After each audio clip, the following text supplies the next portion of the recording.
Welcome to All Saints Catholic School e-learning, and welcome to Working It Out. This drama, Working It Out, is regarding immersive theatre and applying immersive theatre techniques. So for this session, you're going to need to have watched the Big Idea video on immersive theatre first. You're going to need a creative and focused mind, people, and you're going to need pen and paper. By the end of this video, you will have recalled from the previous video what immersive theatre means, considered how this concept links to your Component 3 exam, and applied your immersive theatre vision to a given scene from DNA. So take 4, recall and retrieval. First of all, I'd like you to try and remember, please, from the previous presentation, 2 opportunities and 2 challenges that present themselves when creating an immersive theatre piece. That strange little mask down there is one of the masks from the Punch Drunk Drowned Man performance. If you'd like to pause the video and just try and remember 2 of each of those, and then we'll recap on the next slide. So take 4, recall and retrieval. Let's go through what some of those opportunities and challenges were for creating an immersive theatre piece. First of all, we were thinking about opportunities. So you could have any 2 of these. The fact that any space can become a workable theatre. The audience can be transported to another world. The audience can see different viewpoints. And that it's a thrilling and exciting form of theatre. A couple of the challenges. This type of theatre can cause audience anxiety, can stress the audience out. A contract must be in place. That doesn't mean, by the way, that you have to do a formal written contract, but it's just an understanding between audience and performer. Challenges that physical or verbal abuse can happen on stage, and you must safeguard the actors and indeed the audience. And a director must consider the audience's journey. If you got 2 of each of those, good work. I'm super impressed. Okay, so how does this link to your topic? There's the poster of the drowned man. For Component 3, Theatre Makers in Practice, you'll need to take a given scene from our set text that we're working on, DNA, and you need to have your own vision of how you might present this and why. Immersive theatre is a modern and exciting trend in worldwide theatre and would be a unique and highly creative form of theatre to use in an answer for Component 3 exam. All those pictures are from the Drowned Man immersive theatre performance. It was so good. So working it out activity. How would you envisage a given scene from DNA in an immersive theatre style? Here's some success criteria, things you're looking to identify. 1, what's the mood or atmosphere of the scene? How do you want the audience to feel? How could you translate this mood or atmosphere into a performance space? How are you keeping your actors and your audience safe? What items are you going to need to create a believable set of surroundings? And how have you demonstrated both substance and style? So we're trying to make sure that it's not just an experience with no reason to it, but that it has a purpose.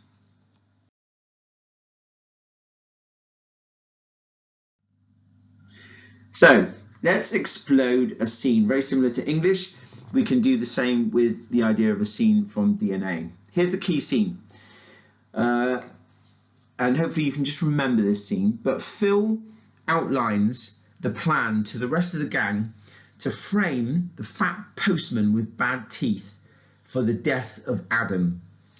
And he comes up with this idea about getting a jumper and getting the postman to touch the jumper so there's DNA on the jumper, and they're going to go and tell the police about the postman. They've seen him touching children and things, etc., etc. So Phil is coming up with this plan. You need to work out, where is the scene set? This particular scene is set in the street. It doesn't say what time of day it is, but for me, I think it's early evening, kind of dusk, and the whole gang are present to hear the plan. How will you make your performance space immersive? How are you going to make it kind of realistic? So I think when you get to do your scene in a minute, I think you should try and think of somewhere within school maybe that you could make as your performance space. I'm going to say for this street that I would like to use that road that you go down on the way to your new Year 11 lineup place.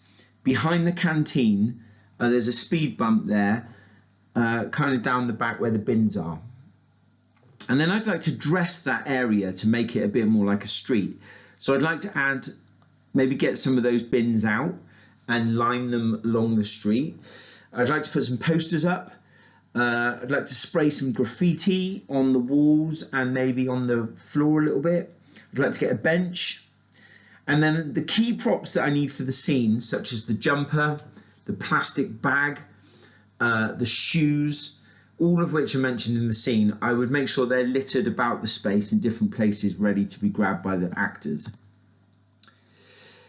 How are you going to keep everyone safe, actors and audience?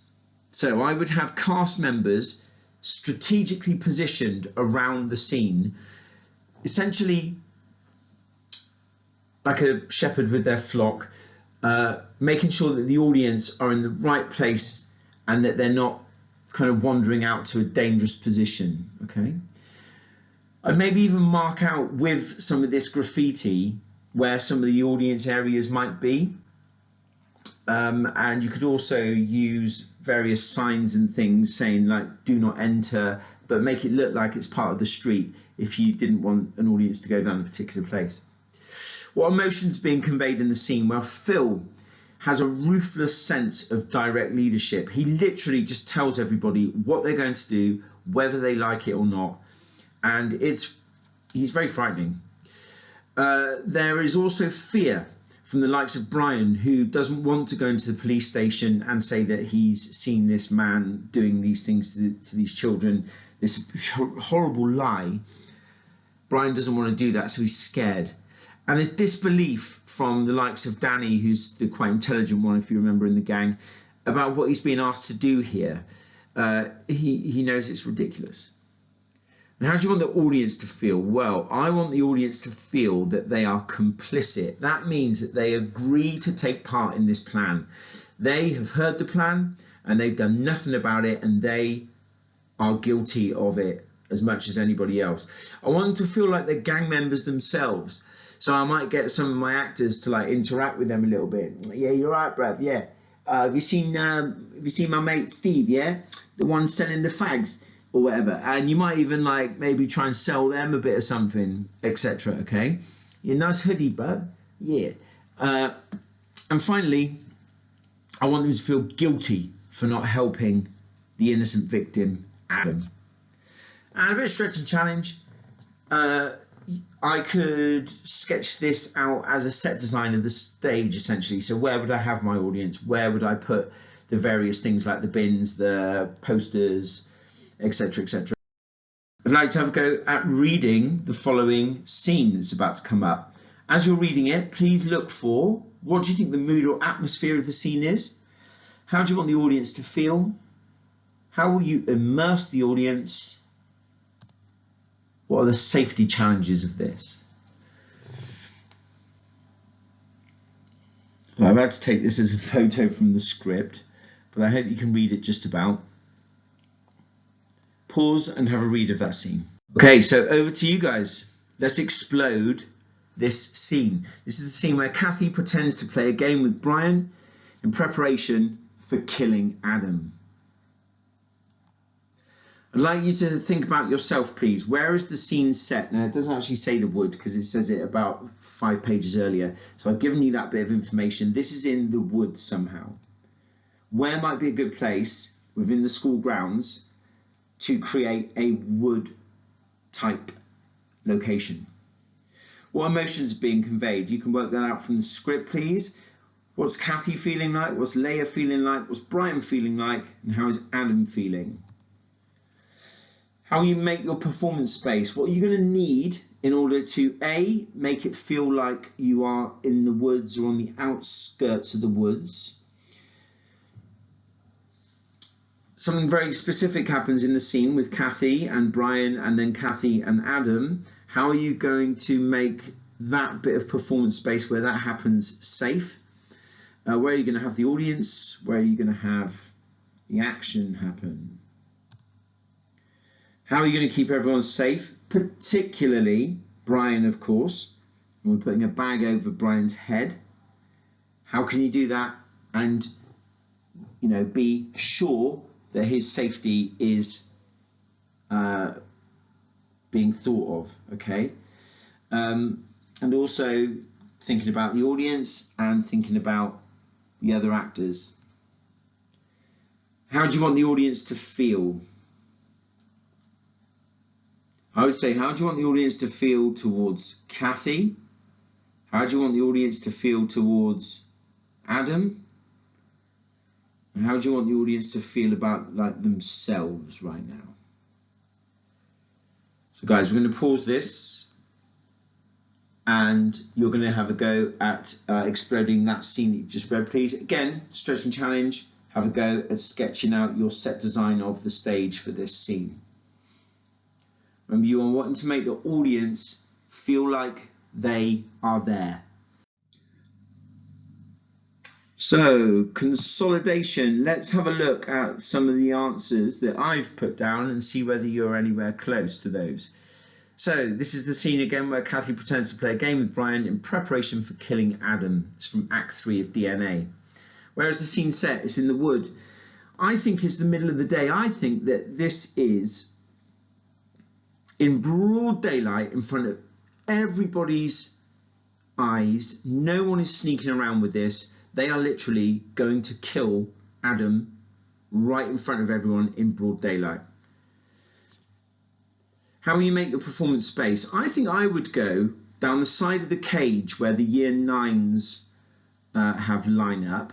The side that is away from the year 10 area is towards the houses and the fences. And a lot of trees overhang there, and it's quite a secretive little spot.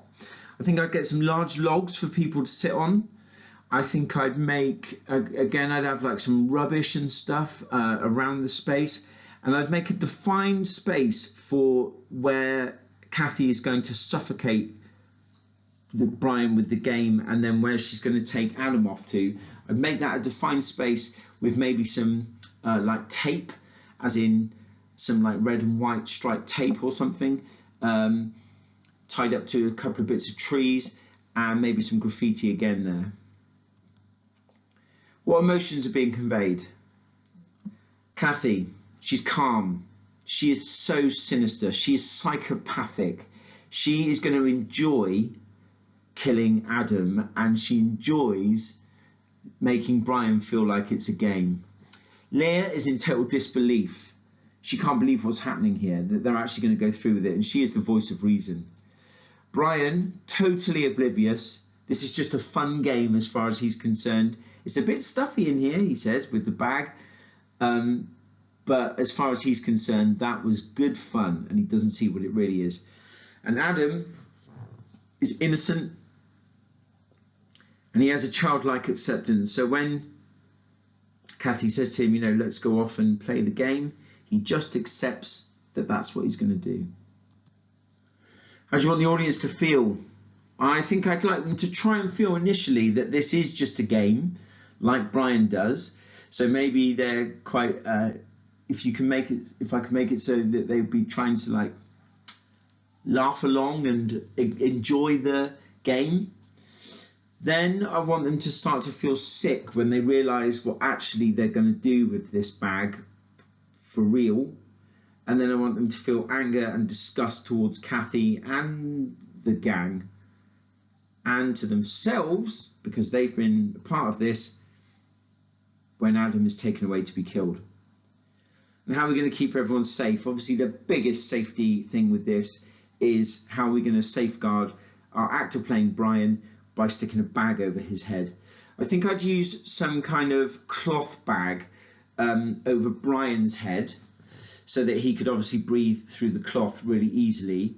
And then Kathy, when she's about to do the real thing with Adam, which we don't see, of course, she just takes him off, she could throw the cloth bag down, pick up a really thick plastic bag, and we can then join the dots and know what's going to happen to Adam. And I think, again, I'd have cast members strategically positioned around the space so that they can patrol the scene, as it were, and also make sure that they are guarding the game area where Kathy is doing what she's doing to Brian, so that no cast member gets aggressive and goes to try and protect Brian or something. Okay? Good. So great work, guys. I hope you have, over this session, recalled what immersive theatre was. Just a little think about how this could link to your Component 3 exam, and applied a bit of an immersive theatre vision to a scene from DNA. Okay, awesome, well done. I hope you've enjoyed this. I hope you got something from it, and I look forward to seeing you at the next one.